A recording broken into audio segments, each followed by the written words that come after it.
Hello, welcome to the video.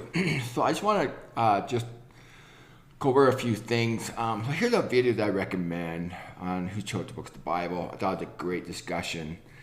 Um, so Wes Huff pointed out that the Jews did not unanimously agree on the 7 books that we call the Deuterocanonical or Apocryphal books.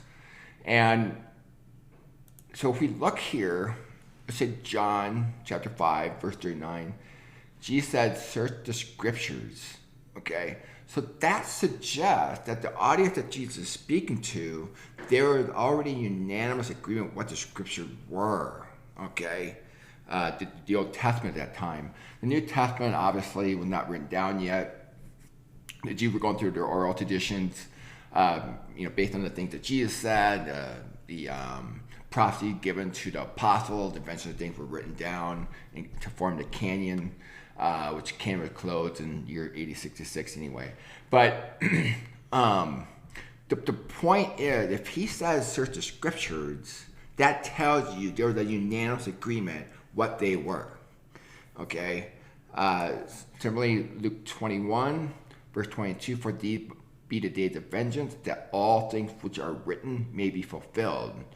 Okay, he didn't have to clarify to them whether he's talking about the 7 books or not, the Deuterocanonical books or the Apocrypha.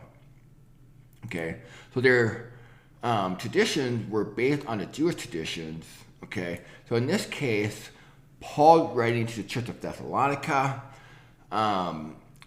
So they were holding on to tradition, but they've been taught. Now, these were Jews that are considered part of the sect of Joseph. They've been scattered way away from Jerusalem. This Thessalonica is in what we now call Minor Asia. It's way north. Okay. These were Jews who adopted Greek culture. They're called Hellenistic Jews. Okay. So they have to be taught to traditions. Okay. Now, if Paul writing to the Jews in Jerusalem, he would not have to tell them this. Okay, they just knew that. Okay, so it ended up being by word the Church of Thessalonica from the 5 churches east of them. They didn't get in. It was First Peter. Okay, that was the epistle that was sent to the 5 churches that was east of the Church of Thessalonica. Okay, in regards to their gathering. So this tradition here had to do with their gathering here, okay? So 1 Peter chapter 1, verse 1, if you look at it from the Jewish perspective, Peter was hinting them it's time to go, okay? Most people today read this from a Gentile perspective, and you're not going to get what Peter's trying to say there, okay? You have to know the Jewish history and understand that Peter being an apostle of the Jews, not Gentiles, Galatians chapter 2, verse 7 to 12. He's writing from a Jewish perspective to a Jewish audience, and so you have to look at it from a Jewish perspective.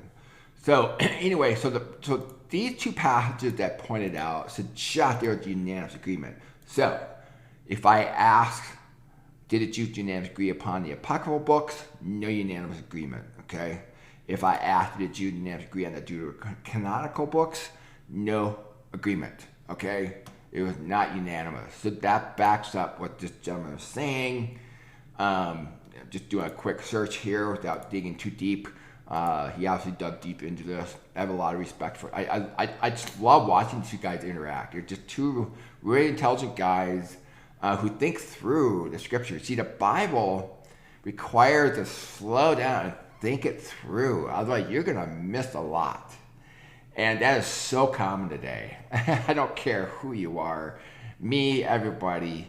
It's something that you have to really slow down and read carefully and think it through, or you're going to miss something in the author's intent, and try to understand the perspective of the author is writing too as well.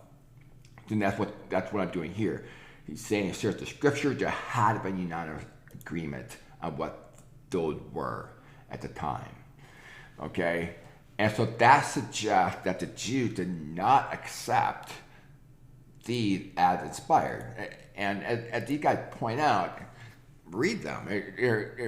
There's value to them, but they're just not inspired. So, actually, I'm going to pull something up here. Let's see here. Yeah. So, why do I believe that these books are not inspired? Okay. So we have Sirach 3:3. Okay. This is obviously a false gospel. Okay. Sirach 34:22. He slays neighbors to private living. Okay. Denied labor wages. Okay. I have a neighbor who had to shut down his business and could not afford the last pay period for the employees. They just simply started a GoFundMe account. This text is not obviously inspired. He was not trying to murder them.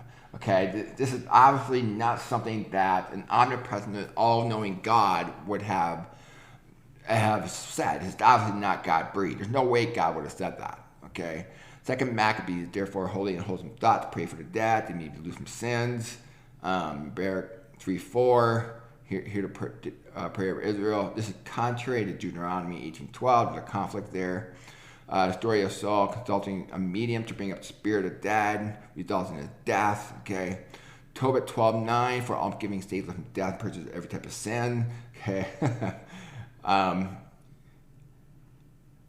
And also Tobit 14:11. So,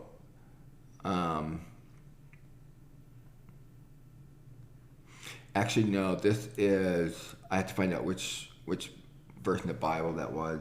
But it's contrary to the scriptures, what's accepted as scripture. First Maccabees 2:5-52, but not Abraham found faithful to put to task and reckoned to his righteousness. Okay, so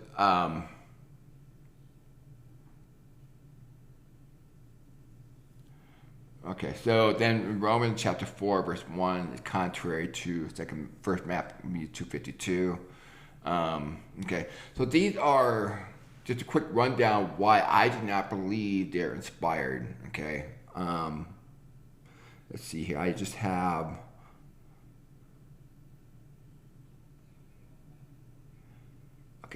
I have 5 books anyway, so I'm still working on it. But this is where I'm at so far. It's obviously not inspired. Okay. So anyway, I think that pretty much covers it. So again, the very fact that there had been unanimous agreement what was written, maybe fulfilled now. Now the apocryphal books, it doesn't really have any prophecies in it concerning things that are supposed to happen in the first century that I know of. So I never used it when I built my timeline. There's nothing in it that really helps. It doesn't give you like X number of days, this is going to happen, the 1,335 days, the end of 1212, or 1290 days, or the end of 12, to the end of the chapter, Revelation, talk about 1260 days this, 1260 days that. You don't see that in the 7 books.